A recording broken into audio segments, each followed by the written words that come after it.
Donc là c'est intéressant, pareil en 2025, en novembre, ils ont moins utilisé le chauffage qu'en 2024, 27 heures de moins. Ça a dit pourquoi avez-vous plus chauffé ce mois-ci?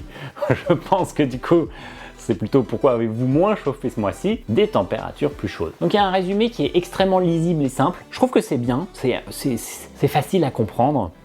Versus évidemment si on domotise son chauffage dans un truc comme Home Assistant, on perd un peu toute cette lisibilité. Netatmo estime qu'on a économisé 155 heures de chauffage en novembre 2025, ça me paraît beaucoup. Maison économe. Les parents utilisent beaucoup la cheminée, donc ça fait réduire leur consommation de gaz. Et ensuite, alors là ça se tourne, donc je ne sais pas comment ça va être géré dans l'enregistrement d'écran. Mystère d'ailleurs, je ne sais même pas si... Oui, l'enregistrement d'écran continue à marcher.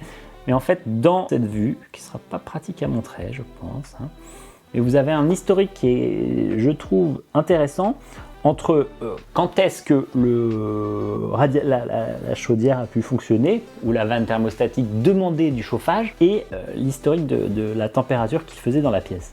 On a la gestion des pièces, les plannings, je vous en ai donné une petite idée, confort thermique, oh, intéressant. Là, on va pouvoir régler deux choses importantes. Le paramètre de priorité, éco, je vous explique, voilà, éco. Les pièces équipées de vannes ne peuvent pas dépasser la température de la pièce du thermostat.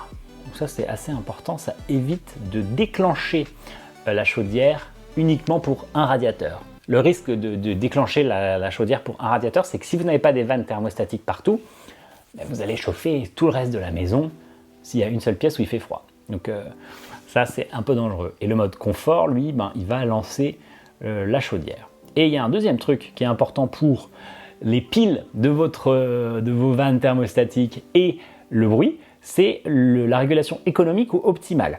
Optimale, la valve, elle va vraiment beaucoup plus souvent ajuster la température, enfin la température demandée au chauffage. Donc ça sera plus précis, ce sera plus juste.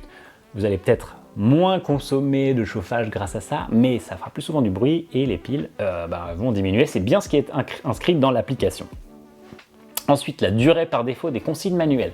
La consigne manuelle, c'est quand vous changez la température que vous avez demandé pour une pièce, que ce soit sur l'app ou sur les vannes elles-mêmes. Détection de fenêtres ouvertes, c'est quand même une fonction que j'aime bien, c'est que si jamais la température d'une pièce mesurée par vos équipements chute, on arrête de demander le chauffage dans la pièce parce que c'est débile de chauffer l'extérieur.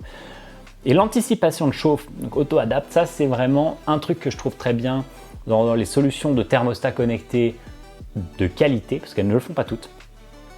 C'est la capacité pour le système de comprendre combien de temps il faut à une pièce pour atteindre une température demandée.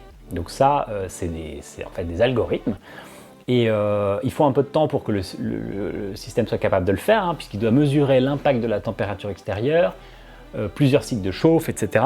Mais ça permet un vrai confort, c'est que si vous dites à 9h du matin, je veux qu'il fasse 19 degrés, le système sait comment le faire, versus un thermostat bête, si vous lui dites 9h du matin, 19 degrés, en fait, il se lance à 9h du matin, donc il ne fera pas 19 degrés à 9h du matin.